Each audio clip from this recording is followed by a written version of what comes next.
Hello बच्चों।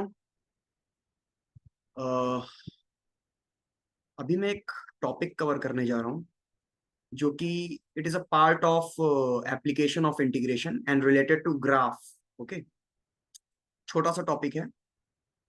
देख लेते हैं। एरिया अंडर कर्व पढ़ने जा रहे हैं अपन हम लोग। हाँ, ठीक है। एरिया अंडर कर्व देखेंगे, उसके थोड़े बहुत एप्लीकेशन देखेंगे, आपको समझ में आएगा क्या बात कर रहे हैं। तो what do you mean by area under curve? ठीक है, ये इंटीग्रेशन का एप्लीकेशन है, ध्यान से देखिए। तो इफ आई से एरिया अंडर कर्व, इसका मतलब होता है the area between the graph and the x axis. Graph और एक्स एक्सिस के बीच के एंगल को अपन एरिया अंडर द कर्व कहते हैं। Getting it? ठीक है, मतलब ये वाला जो पार्ट है, ये ना area between graph and x axis, इसी का मतलब होता है क्या? Area under curve. ओके, चलिए। तो हम ये सीखेंगे कि हम इसे क्यों कैलकुलेट, पहले कैसे कैलकुलेट करने जा रहे हैं ये बताऊंगा, फिर क्यों इसकी बात कर रहे हैं, फिर हम वो बात करेंगे, है ना। Why we are talking about area under curve, वो बाद में देखेंगे। That is a secondary question. But firstly हम देखेंगे कि how to calculate area between the graph and the x axis. जैसे सपोज करो मैंने यहां पर दो पॉइंट ले लिए, x1 and x2। Getting it? x1 and x2। Okay, तो अब मान लीजिए मुझे इन दोनों पॉइंट के बीच ग्राफ की एरिया कैलकुलेट करनी है। ओके, यहां से लेकर के यहां तक की एरिया। Which part? ये वाली एरिया, ये एरिया सपोज करिए मुझे कैलकुलेट करनी है। ऑलराइट, तो इसे कैसे कैलकुलेट किया जाए यही अपन सीखने जा रहे हैं। ओके, देख रहे हो ना, ये एरिया एक्स एक्सिस और ग्राफ के बीच की एरिया है, in between limits x1 to x2। x1 से x2 के बीच में हम ग्राफ और एक्स एक्सिस की बीच की एरिया कैलकुलेट करने जा रहे हैं। ठीक है, तो इस एरिया को हम डेफिनेट इंटीग्रेशन की हेल्प से कैलकुलेट कर सकते हैं। We can calculate this area by using definite integration. देखिए कैसे। ओके, ध्यान से देखिएगा। तो सपोज करो कि आपने एक रेक्टेंगल यहां पर कंस्ट्रक्ट किया। इस जहां जो आपको एरिया कैलकुलेट करनी है उसी के बीच में कहीं तो एक आपने एक छोटा सा रेक्टेंगल या बहुत पतला सा रेक्टेंगल लिया, छोटा नहीं, पतला रेक्टेंगल। मतलब कि अगर मैं इसकी थिकनेस की बात करूं, इफ आई टॉक अबाउट कि इसकी थिकनेस कितनी है। ओके, ये जो थिकनेस है बेटा, ये thickness, this thickness is dx। dx का मतलब बहुत ही थिन सिलेंडर की बात कर रहा हूं मैं। इट्स थिन रेक्टेंगल की बात कर रहा हूं, it's a very very thin rectangle. Okay, अच्छा। तो अगर मैं इस रेक्टेंगल की एरिया कैलकुलेट करना चाहूँ तो कैसे कैलकुलेट करूंगा? देखिए, तो ये जो रेक्टेंगल, ये जो ग्राफ को जहां पर कट कर रहा है रेक्टेंगल, उसके करस्पॉन्डिंग लेट से कि वैल्यू आ रही है कुछ y, ये जो लेंथ है आपकी, ये कुछ y है। ओके, और इस रेक्टेंगल की थिकनेस dx है। So if I want to calculate this area बेटा, मैं इस रेक्टेंगल की एरिया सपोज कैलकुलेट करना चाहूँ तो कैसे कैलकुलेट करूंगा, वो बात मैं आपको सिखाने है। ठीक है क्या? ठीक। सो एनी आइडिया हम कैसे कैलकुलेट करेंगे इस रेक्टेंगल की एरिया? ये जो रेक्टेंगल है, इसकी एरिया कैसे कैलकुलेट करेंगे? तो बहुत ही सिंपल है, रेक्टेंगल की एरिया कैलकुलेट की जाती है लेंथ इनटू ब्रेथ से। तो इसकी ब्रेथ dx है, थिकनेस dx है, और लेंथ है इसका y। राइट, तो अगर मैं इस एरिया को कैलकुलेट करूं, ठीक है, let's say area of very very very very very thin rectangle, है ना, इज इक्वल टू व्हाट? बोलो क्या? Length into breadth. तो इसकी लेंथ जो है कुछ y है और इसकी थिकनेस जो है dx है। तो लेंथ इनटू थिकनेस करके एरिया निकाल रहा हूं। राइट, सही बात है। इससे फायदा क्या होगा? इस एरिया को क्यों निकाल रहे हो? इसी रेक्टेंगल की एरिया के हेल्प से मैं ये पूरी एरिया कैलकुलेट करने वाला हूं। कैसे? है ना, वही आपको सुनना है ध्यान से। Now you have to imagine कि ये जो पूरी की पूरी एरिया है, ये जो पूरी की पूरी एरिया है, सपोज करो ये बहुत सारे रेक्टेंगल से मिलके बनी है। मतलब एक रेक्टेंगल ऐसे, उसके बगल में एक रेक्टेंगल ऐसे, ठीक है, फिर एक रेक्टेंगल ऐसे, ठीक है। इस तरह से बहुत सारे डीएक्स थिकनेस वाले रेक्टेंगल की एरिया अगर अपन ऐड कर दें, है ना, ये वाली एरिया, ठीक है, ये वाली एरिया, ये वाली एरिया, ठीक है, इस तरह सारे बहुत सारे पतले पतले रेक्टेंगल बनाइए, बहुत ढेर सारे रेक्टेंगल बनाना है आपको, और सबकी एरिया जोड़ते चले जाइए। तो क्या ये पूरा का पूरा एरिया कवर हो जाएगा? है ना, that is the dream, that is the motto, है ना। मैं ये सोच रहा हूँ कि इस पूरे सेक्शन में, x1 से x2 के सेक्शन में बहुत सारे डीएक्स थिकनेस के, डीएक्स थिकनेस का मतलब है इन्फिनिटेसिमली स्मॉल थिकनेस, है ना। वेरी वेरी थिन रेक्टेंगल का मतलब क्या हुआ? मतलब कि इन्फिनिटेसिमली स्मॉल, इन्फिनिटेसिमली थिन, है ना, रेक्टेंगल की एरिया अपन जोड़ दें तो इस पूरे सेक्शन की एरिया आ जाएगी। अच्छा, एक चीज और है, कुछ बच्चों को लग सकता है सर ये एग्जैक्ट रेक्टेंगल तो नहीं दिख रहा है मुझे, क्योंकि नीचे वाला बेस तो फ्लैट है, बट ऊपर का जो साइड है वो ऐसे स्लैंट है, तो it is not a perfect rectangle. आप इसको कैसे बोल सकते हो?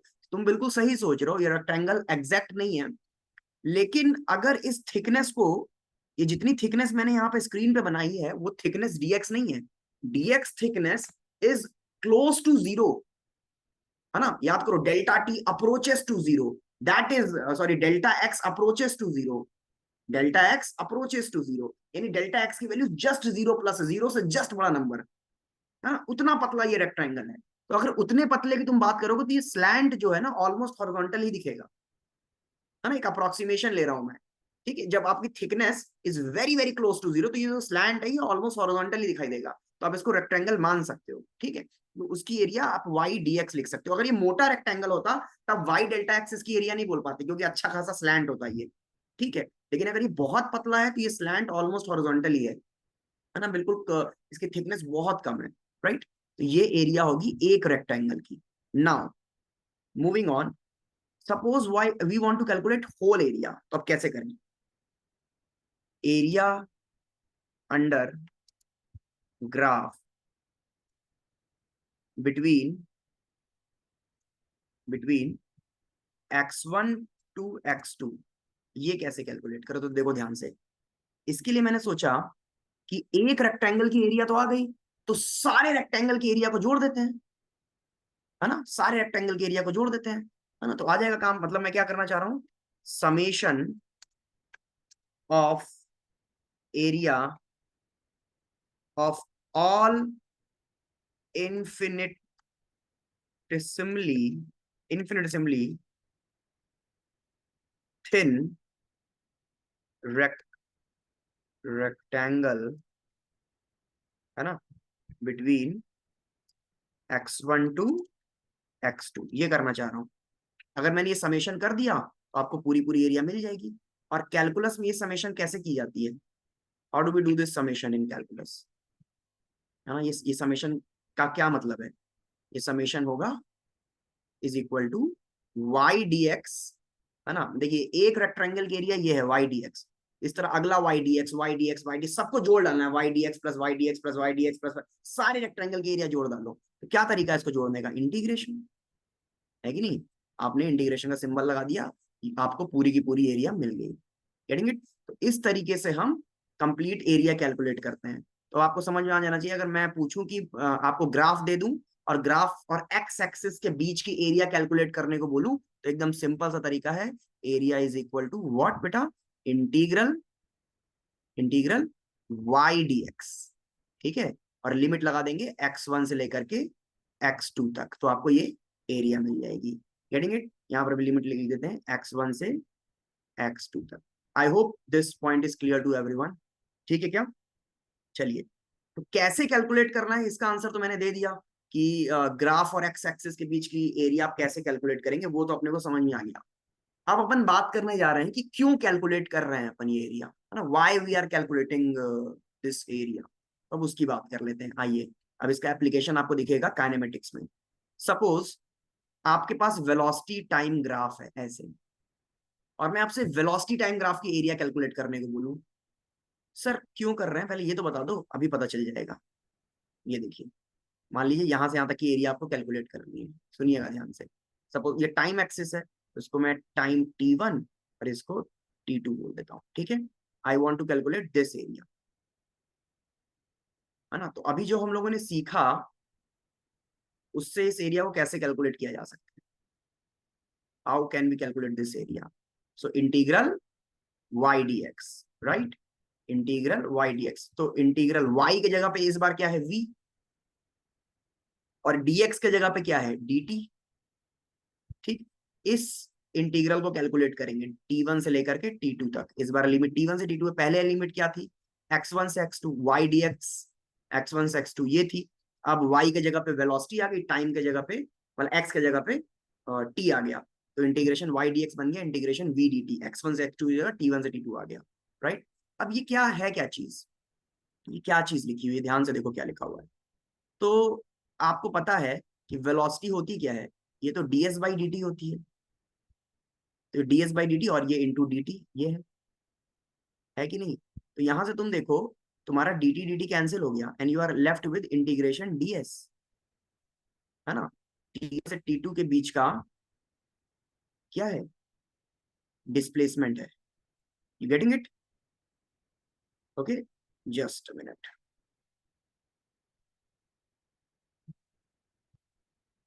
एक मिनट रुकना बेटा।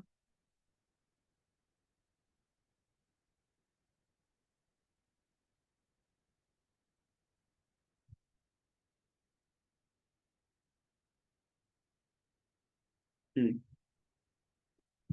ठीक है, ओके, हाँ भाई। तो ये जो डिस्प्ले डीएस का इंटीग्रेशन हमें पता है क्या होता है, डीएस का इंटीग्रेशन तो एस होता है, डिस्प्लेसमेंट होती है। तो आपको ये डिस्प्लेसमेंट मिल रही है, यू गेटिंग इट, क्या मिल गया आपको, यू आर गेटिंग एस, ये आपको एस मिल गया। S, what is s, what is s, so it is, let me write it for you, displacement, displacement from time in between, ऐसा लिखता हूँ, फ्रॉम डिस्प्लेसमेंट इन बिटवीन, ये between का symbol है, in between t equal to T1 to t equal to T2, ये आपने calculate कर लिया, देख रहे हो कितना मस्त चीज हुई, कितना मजेदार चीज हुई। आपने वेलोसिटी टाइम ग्राफ की एरिया निकाली, और वेलोसिटी टाइम ग्राफ की एरिया आपने क्या क्या दे रहा है, क्या दे रहा है आपको वेलोसिटी टाइम ग्राफ की area, it is giving you displacement in between time T1 to T2, displacement दे देगा। मतलब कितनी खतरनाक बात हो गई कि वेलोसिटी टाइम ग्राफ का जो स्लोप होता है वो एक्सिलरेशन देता है। अब जब आप स्लोप निकालते हो ना, dv by d t, slope का फॉर्मूला है डीवी बाई डी टी, वो तो एक्सेलरेशन देता है, लेकिन वेलोसिटी टाइम ग्राफ की एरिया भी कुछ देती है, वो डिस्प्लेसमेंट देती है। मतलब अगर आज से तुमको वेलोसिटी टाइम ग्राफ दे दे क्वेश्चन में और बोले कैलकुलेट एक्सेलरेशन, तो तुम स्लोप कैलकुलेट कर दोगे, और अगर बोले कैलकुलेट डिस्प्लेसमेंट, तुम एरिया कैलकुलेट कर दोगे, यू गेटिंग इट, है ना। ये चीज होता है। अब जो क्वेश्चन जब आएगा तो तुमको ऐसे रैंडम कर्व नहीं दिया रहेगा, तुमको एक नोन टाइप का कर्व दिया रहेगा, ज्योमेट्रिकल फिगर दिया रहेगा, जैसे फॉर एग्जांपल ट्रायंगल दे देगा, तो ट्रायंगल की area half base into height, half base into height करोगे तो डिस्प्लेसमेंट आ जाएगा। आपको रेक्टेंगल दे देगा, ट्रेपीजियम दे देगा, तो इनकी इनका नोन फॉर्मूला हमें पता है, ज्योमेट्रिकल एरिया का नोन फॉर्मूला पता है, आप फॉर्मूला लगाओगे एरिया निकलेगा, और एरिया ही आप बोल दोगे डिस्प्लेसमेंट है। गेटिंग इट, इस तरह के क्वेश्चन आएंगे, ठीक है। मैं इस बात को यहाँ लिख देता हूँ कि in question they they'll give some known geometrical figure, है ना, like triangle, okay, rectangle, trapezium, बात समझ में आ रही है क्या, है ना। इस तरह की फिगर आपको दिया रहेगा, तो आप उसकी एरिया कैलकुलेट कर पाओगे इजिली फॉर्मूला लगा करके, राइट। तो डिस्प्लेसमेंट आ जाया करेगा, ठीक है। अच्छा, दूसरी बात सुने, इतनी बात आई गेस आपको क्लियर हो गई होगी। अब इसमें इंपॉर्टेंट चीज सुने जहां पर अपनी गलती की गुंजाइश है, देखिएगा ध्यान से सुनिए। देखिए, मान लीजिए आपका वेलोसिटी टाइम ग्राफ जो है,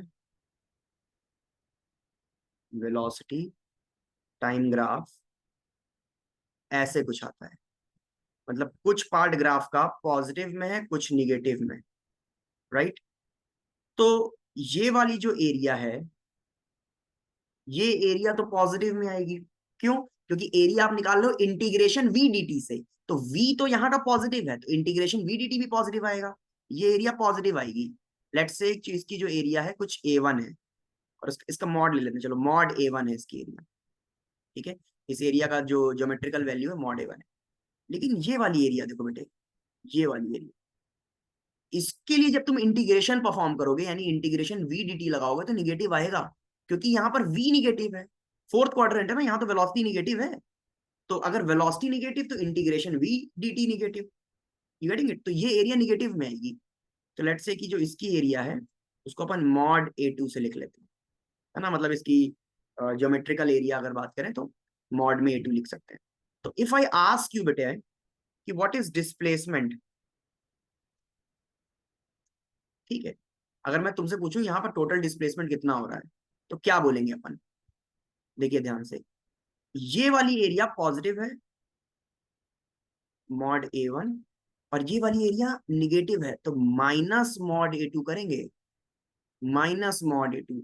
टोटल डिस्प्लेसमेंट में A1 प्लस A2 नहीं होगा, मतलब mod A1 plus mod A2 नहीं होगा, mod A1 minus mod A2 होगा, क्योंकि ये वाली एरिया निगेटिव आ रही है। इसको इस तरीके से भी अपन समझ सकते हैं कि इस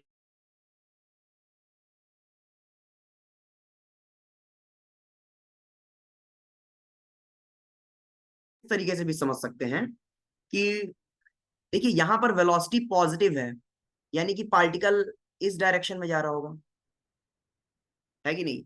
पार्टिकल इस डायरेक्शन में जा रहा होगा, और उसके बाद देखिए क्या हो रहा है, velocity positive positive positive positive positive, यहां पर वेलोसिटी कहीं जीरो हुई है। वेलोसिटी जीरो होने का मतलब है यहां पर यू टर्न लिया होगा, तो पार्टिकल चलते चलते चलते चलते यहां से यू टर्न ले लिया सॉरी।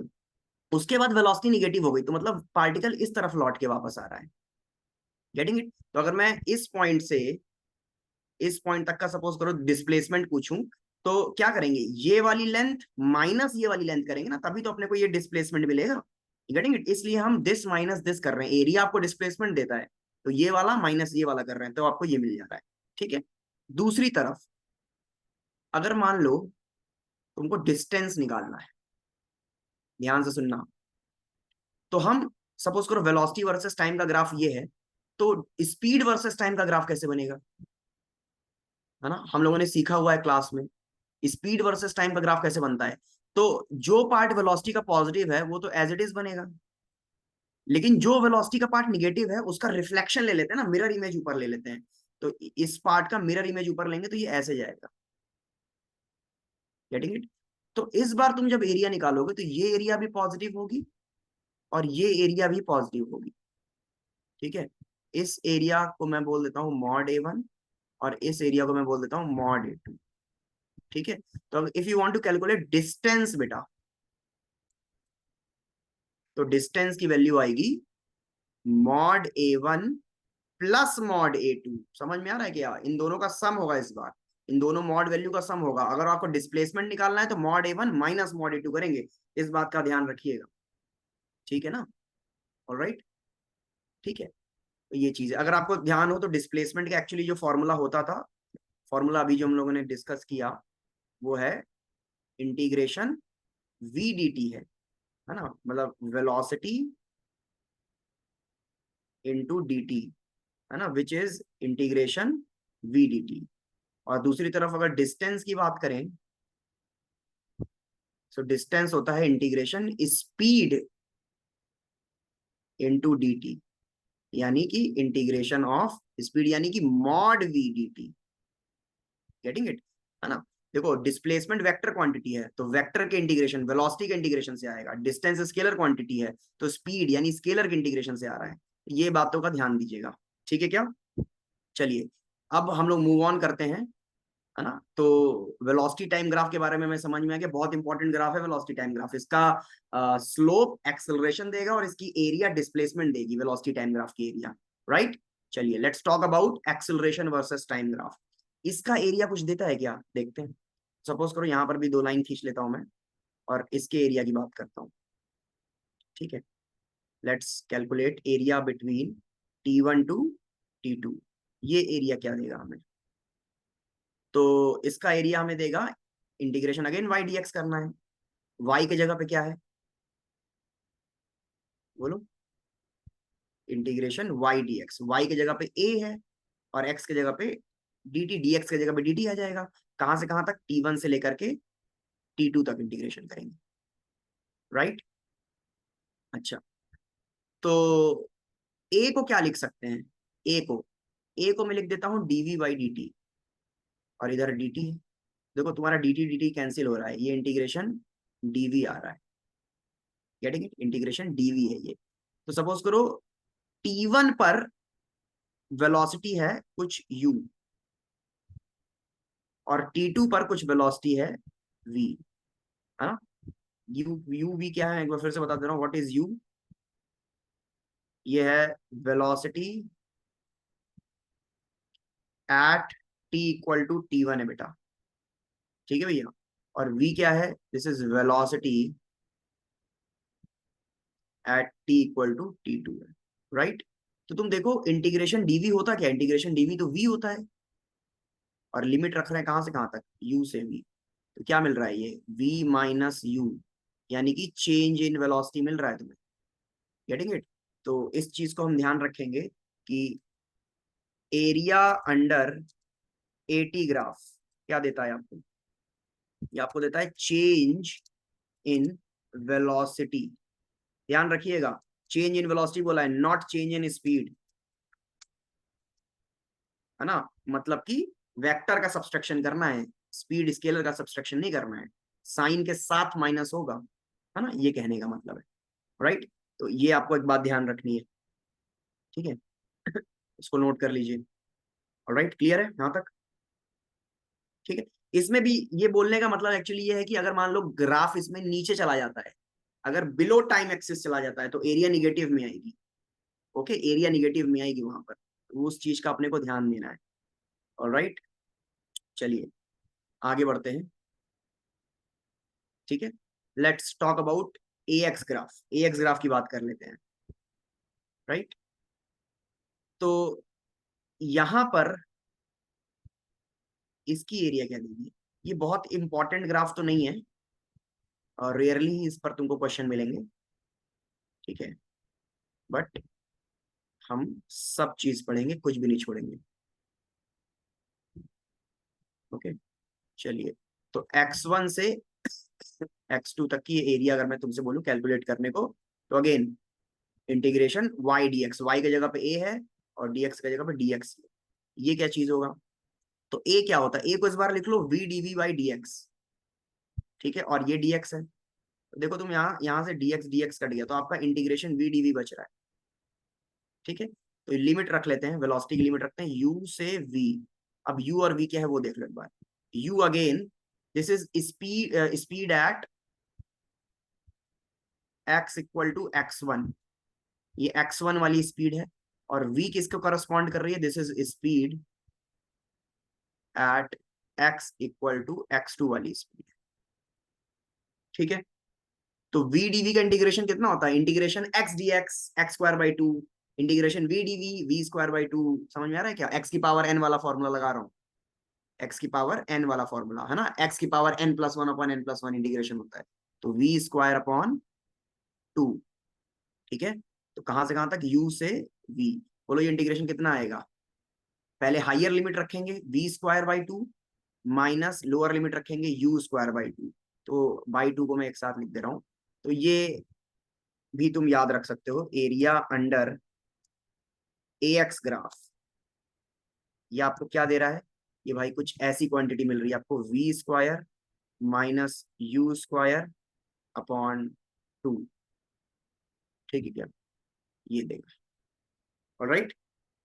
देख लीजिए अच्छे से इसको, ठीक है? कुछ बातें याद रखनी है, हम लोग ये सब जो पढ़ रहे हैं ग्राफ, इससे हम लोग दो क्वेश्चन सॉल्व करके एक बार देखते हैं, तो आपको थोड़ा आइडिया लगेगा, ठीक है? मैं पेज चेंज कर रहा हूँ। दो बातें ध्यान रखिएगा। पहली बात ये कि बहुत सारे ऐसे क्वेश्चन होते हैं जो कि ग्राफ प्लॉट करके सॉल्व करने से आसान हो जाते हैं, है ना? There are some question which are easier to solve by graph plotting.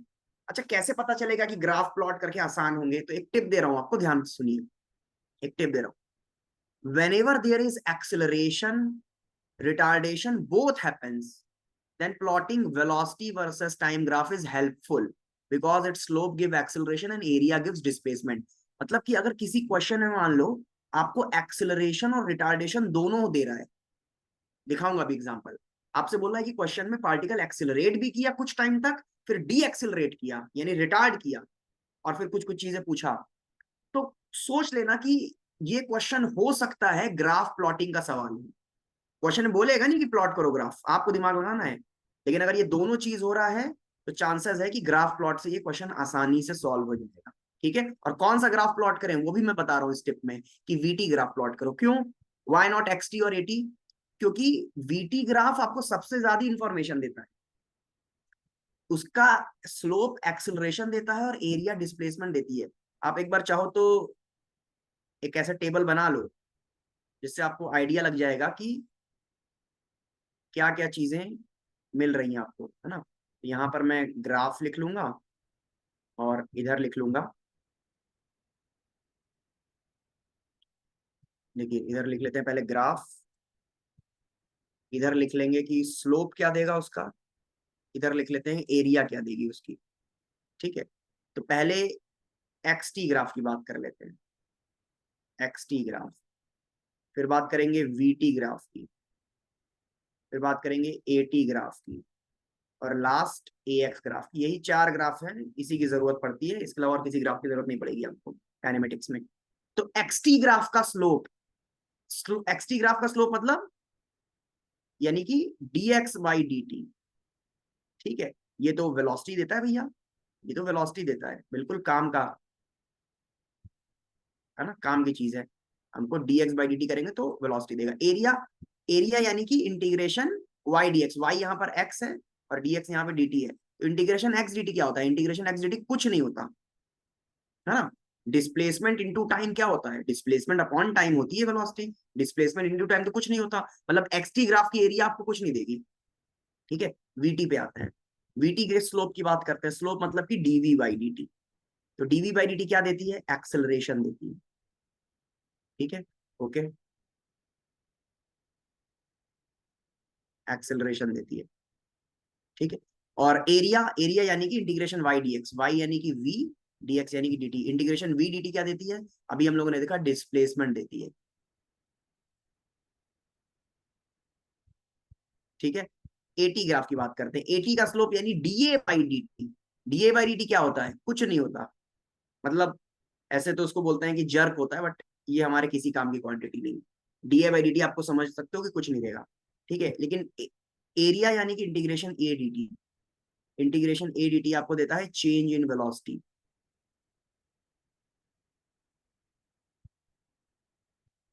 Right,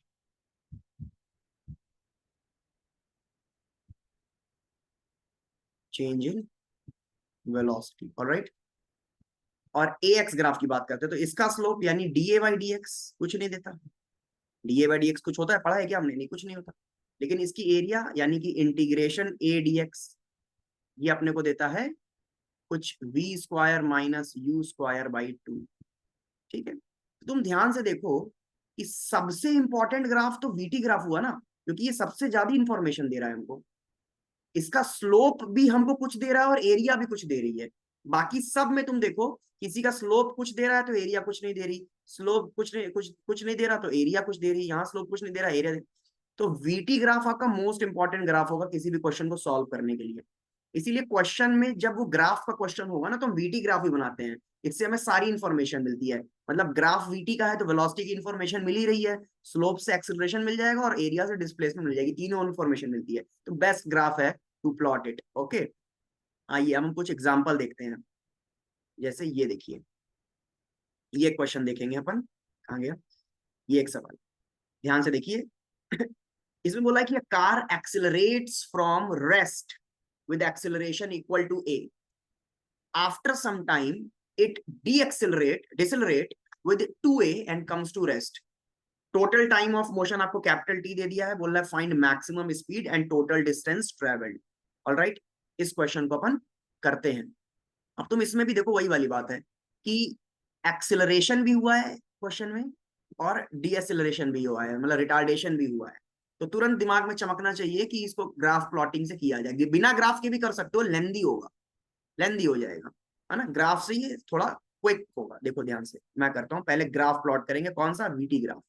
alright, चलिए वीटी करते हैं।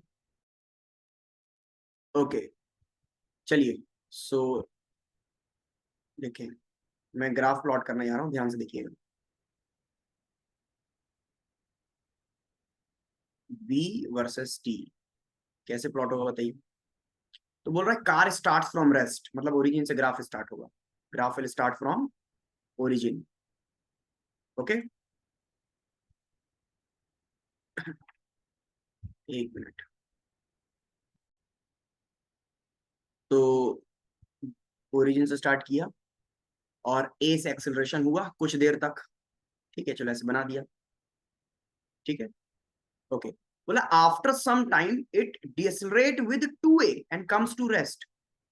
तो यहां से डिएसेलरेट हो रहा है तो ऐसे, एंड कम्स टू रेस्ट, मतलब पूरा v इक्वल टू 0 तक गिरा, फाइनली रेस्ट पर आ गया। तुम देख सकते हो फाइनल वेलोसिटी 0 हो गई, इनिशियली भी 0 थी, फाइनल भी 0 हो गई, ऐसे बन गया।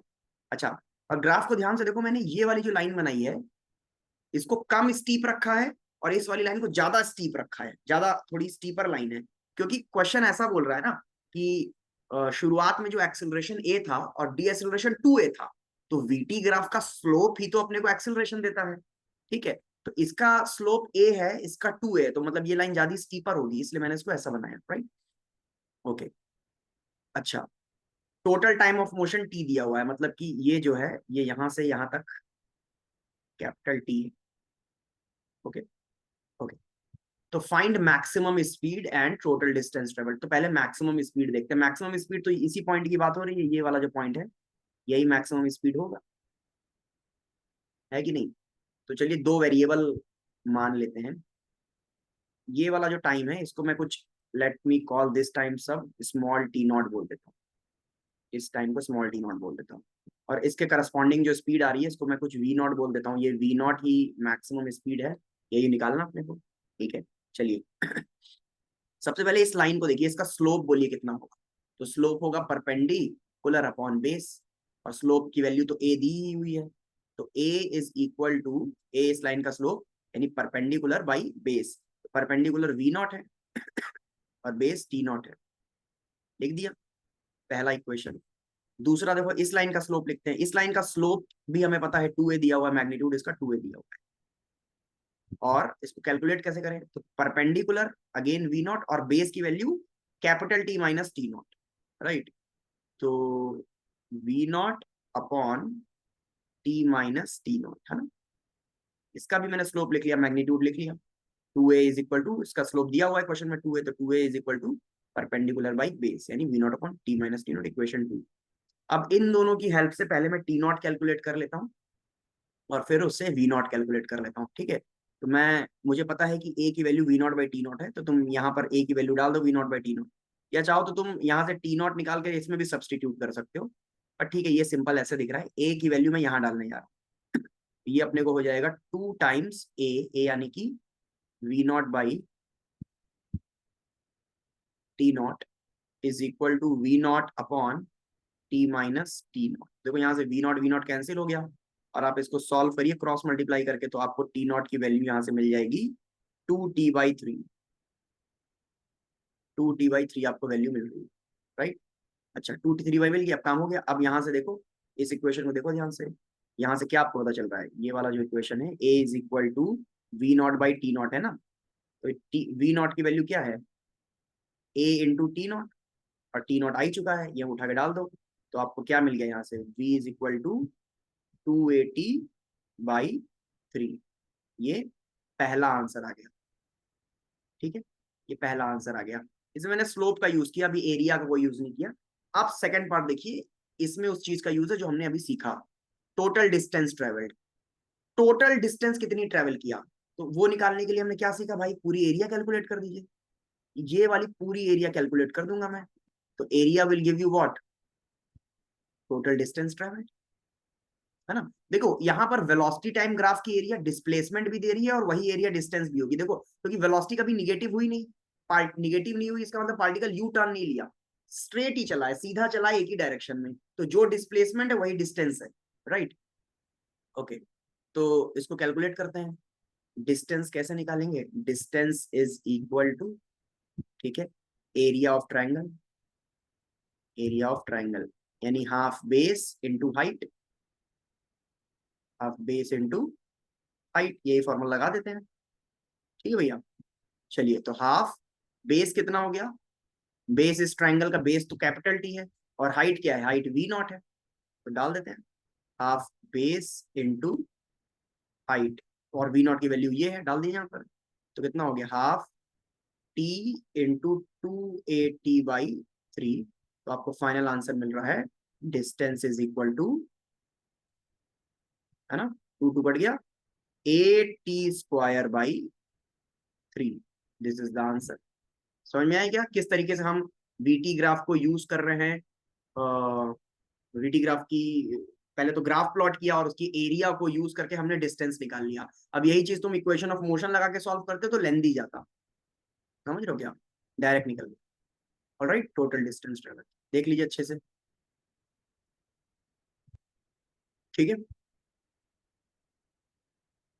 चलिए let's move to the next question, एक और सवाल करते हैं, ठीक है। ये क्रोटोव एक बुक है, उससे मैंने ये क्वेश्चन उठाया है। क्वेश्चन बोल रहा है कि particle starts moving from rest along positive x axis, एक पार्टिकल है रेस्ट से स्टार्ट कर रहा है, ठीक है, और पॉजिटिव एक्स एक्सिस की तरफ मूव करना स्टार्ट करता है। तो क्वेश्चन में बोल रहा है कि एक्सिलरेशन ऑफ पार्टिकल ए है for t less than equal to t naught, उसके बाद एक्सिलरेशन माइनस ए है for t greater than t, है ना। बोल रहा है find time at which particle come back to the original position, मतलब जहां से पार्टिकल चलना स्टार्ट किया वहीं पर लौट करके वापस आ जाए, उसके लिए कितना टाइम लगेगा, मतलब पार्टिकल कुछ ऐसे जाए और ऐसे जा करके लौट करके वापस आ जाए, समझ में आ रहा है क्या, लौट करके वापस आ जाए, तो उसके लिए कितना टाइम लगेगा ये हमको कैलकुलेट करना है। तो यहाँ पर भी देखिए एक्सिलरेशन और रिटार्डेशन दोनों हो रहा है, एक्सिलरेशन और रिटार्डेशन दोनों चीज हुई है, तो दोनों हुआ है, इसका मतलब कि ग्राफ से ये क्वेश्चन करना चाहिए, जैसे कि मैंने आपको आज बताया। चलिए let's plot velocity versus time graph, ध्यान से देखिए,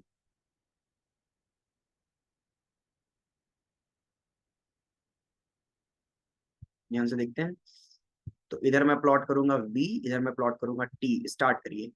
तो a particle starts moving from rest, rest मतलब ग्राफ ओरिजिन से स्टार्ट होगा, ठीक है। अच्छा ओरिजिन से स्टार्ट होगा, कैसे बनाए, ऐसे बनाए, ऐसे बनाए, किधर बनाए, तो बोल रहा है acceleration of particle is a, ठीक है, ए है पहले फॉर टी इक्वल टू, तो पॉजिटिव में ऐसे बनेगा, ठीक है भाई। अच्छा उसके बाद टी नॉट तक ये है, और उसके बाद टी नॉट के बाद क्या है, माइनस ए, मतलब कि निगेटिव स्लोप, माइनस ए मतलब स्लोप निगेटिव हो गया, तो ग्राफ ऐसे चला जाएगा कुछ, कहां तक जाएगा देखते हैं अभी, कुछ ऐसे जा रहा है, ठीक है। ओके, इस तरह से बना लेते हैं, राइट। अच्छा अब बोल रहा है कि find the time at which particle come back to original position, right. अब देखिए ध्यान से समझिए, वीटी ग्राफ, ये वीटी ग्राफ की जो एरिया होगी वो हमें डिस्प्लेसमेंट देती है, और पार्टिकल अगर अपने ओरिजिनल पोजीशन पर लौट करके वापस आ रहा है मतलब टोटल डिस्प्लेसमेंट जीरो होनी चाहिए, है ना, total displacement should be zero, और टोटल डिस्प्लेसमेंट जीरो होने का मतलब है टोटल एरिया जीरो होनी चाहिए। टोटल एरिया कैसे जीरो हो सकती है, वो तभी हो सकती है जब कुछ एरिया पॉजिटिव में हो और कुछ एरिया निगेटिव में हो, तभी जीरो हो सकती है, राइट। तो काम करते हैं, कुछ वेरिएबल्स मानते हैं तो आप आइडिया लगेगा। तो ग्राफ मान लीजिए यहाँ कहीं एंड हो रहा है, और इसको मैं यहाँ पर ऐसे ड्रॉप कर देता हूँ, ठीक है। देखो इस टाइम को मैं कुछ t1 बोल देता हूँ, ध्यान से सुनना। अच्छा देखो इस लाइन का जो स्लोप है, इस लाइन के स्लोप का जो मैग्नीट्यूड है a, वही इस लाइन के स्लोप का मैग्नीट्यूड है, माइनस ए है बट मैग्नीट्यूड तो सेम है ना, मतलब स्टीप सेम स्टीपनेस है, जो स्टीपनेस इसकी है वही स्टीपनेस इसकी है। इसका मतलब है कि ये दो दो ट्रायंगल जो दिख रहा है, है ना, ये कॉन्ग्रुएंट हो जाएगा कि नहीं, है ना, परपेंडिकुलर, इनका कॉमन भी कॉमन ही है, सारे एंगल सेम ही है, ठीक है, तो बेस भी सेम ही होगा, इसका मतलब ये भी T1 ही होगा, है ना, ये भी T1 होगा, ठीक है। और इसको मैं T2 कुछ बोल दे रहा हूँ, इस वाले को कुछ T2 बोल दे रहा हूँ, ठीक है, इसको मैं कुछ T2 बोल दे रहा हूँ, राइट, ओके। अब ये जो टॉप पॉइंट है ये कितना होगा, जरा इसको भी निकाल लिया जाए, एक तो ये निकाल लेते हैं और एक ये निकाल लेते हैं, फिर आगे की बात करते हैं, ठीक है। तो देखो, ये लेंथ अगर निकालें तो बड़ा सिंपल है, तो सिंपल है कि इसकी स्लोप ए दी हुई है, बेस T1 है, ये कितना हो गया, ये पॉइंट हो गया A × T1, सही कह रहा हूँ कि नहीं मैं, है ना, परपेंडिकुलर निकालना है, बेस दिया हुआ है और स्लोप दिया हुआ है, ठीक है, तो A × T1, राइट। अच्छा इधर आ जाओ, इस वाले में ये लेंथ कैसे निकालें, तो अगेन बेस दिया है T2 और स्लोप है, स्लोप की वैल्यू -A, तो ये लेंथ कितना हो गया, -A × T2, है कि नहीं, गेटिंग इट, A × ये लेंथ हो, राइट। अब आते हैं काम की चीज, कि डिस्प्लेसमेंट जीरो का मतलब ये वाली एरिया बेटा,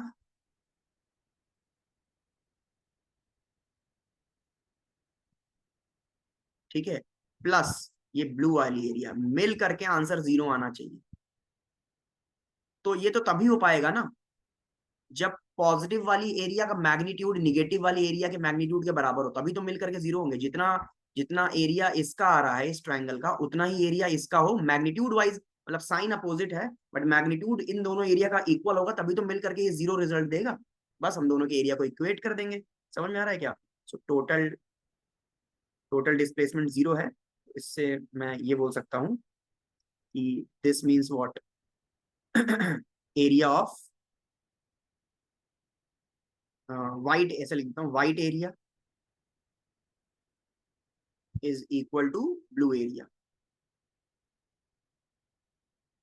है ना, मतलब दोनों का मॉड इक्वल होगा, इसका एरिया का मैग्नीट्यूड और इसके एरिया का मैग्नीट्यूड अगर इक्वल होगा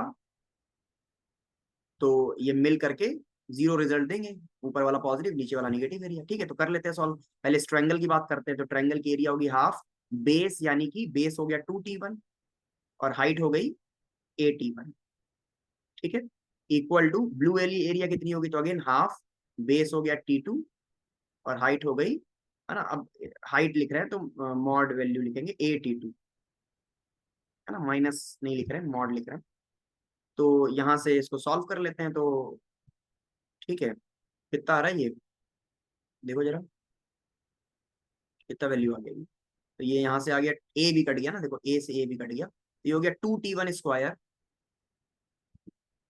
is equal to T2 square, दोनों तरफ रूट ले लो, तो T2 की वैल्यू आ रही है √2T1, देख रहे हो क्या, T2 की वैल्यू आ गई √2T1, ठीक है, तो आपको ये T2 पता चल गया, अब आपको ये T1 और ये T2, टोटल टोटल आपको निकालना है, टोटल टाइम निकालना, time at which particle come back to original position, तो वो टाइम तो क्या होगा, इन सारे टाइम का सम ही होगा ना, T1 + T1 + T2, ठीक है। तो यहां से हम क्या करेंगे, टोटल टाइम अगर आपको निकालना है, अच्छा एक चीज और, ये जो है, ये T1 + T1 जो है, ये एक्चुअली में 2T, ये T0 है ना, क्योंकि बोला हुआ ना एक्सिलरेशन ए है, एक मिनट, नहीं सॉरी, ये जो T1 है ये एक्चुअली T0 ही है, यहाँ पर T0 दिया हो ना, एक्सिलरेशन ए कब तक है, T0 तक है, तो इसको एक्चुअली T1 मत T0 लिख लो, ज्यादा अच्छा रहेगा, T0, ठीक है, क्योंकि T0 तक एक्सिलरेशन ए है, तो ये वाला भी T1 बोला मतलब ये भी T0 हो जाएगा, तो उसको T0 बोला है तो T0 ही लेकर के चलते हैं, हर जगह T0 कर लो, T0, ये भी T0, तो ये आ रहा है √2T0, ठीक है, तो टोटल टाइम कितना होगा, टोटल टाइम हो गया T0 + T0 + T2, है ना, ये सारे टाइम को जोड़ देंगे तो आपको टोटल टाइम मिलेगा, सो इट इज 2T0 + T2, यानी कि √2T0, आपको जो फाइनल आंसर आ रहा है it is coming out to be 2 plus root 2 t naught will be the full and final answer. ठीक है क्या? देख लो अच्छे से, देख लो अच्छे से एक बार। ठीक है, तो इस तरीके से आप ग्राफ प्लॉट करके इस क्वेश्चन को सॉल्व कर सकते हो इजीली। काफी इजी हो गई है ग्राफ प्लॉटिंग से, है ना। अदरवाइज नॉर्मली इसको सॉल्व करोगे तो अगेन थोड़ा लेंदी जाएगा ये। ऑलराइट, चलिए फिर यहीं पर इस क्लास को हम एंड करते हैं, है ना। आई होप आपको सारी चीजें समझ में आई होंगी। Thank you.